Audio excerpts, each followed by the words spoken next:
Bangladesh has started to witness yet another round of disenchantment and resentment against the ruling Sheikh Hasina's regime.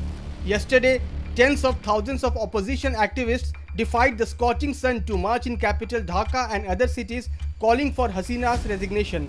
At least one opposition activist has died and hundreds of others have been injured in clashes across Bangladesh as tens of thousands demanded Prime Minister Hasina's removal ahead of elections expected in January. The opposition and rights groups have criticized the Hasina government for cracking down on anti-government protests. In Dhaka, activists and supporters from different parts of the city joined the march that stretched for nearly 13 kilometers, bringing traffic at different points to a standstill for hours on a busy weekday. The opposition Bangladesh Nationalist Party, led by former Prime Minister Khalida Zia, and dozens of smaller allies have called for protests throughout the country to demand Hasina step down and the polls take place under a neutral caretaker government. The opposition parties have alleged that Sheikh Hasina's government has been fast-tracking pending police cases against some of the opposition leaders to prevent them from running in next year's elections that will take place in January.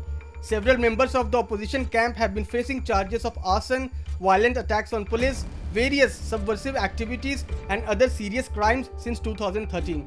The members of the opposition claim that the police officers have been allegedly instructed to maintain good rapport with public prosecutors and judges to ensure quicker trials and the disposition of such criminal cases.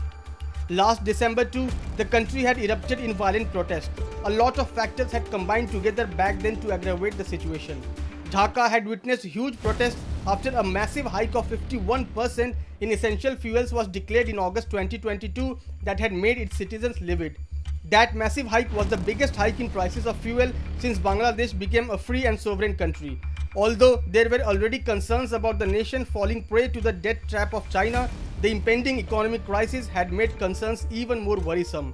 Bangladesh had in fact become the third country in South Asia last year after Pakistan and Sri Lanka to seek financial support from IMF. Inflation rates had skyrocketed and it had increased the cost of living and had decreased the actual income of people. The often occurring power and energy crisis still continue and it has also exacerbated the current situation. Yet again, people from all walks of life have joined the demonstrations to protest against rising food prices and to express their dismay at how the government has been handling crippling inflation. These renewed protests seem to be a very serious threat for Sheikh Hasina's authority.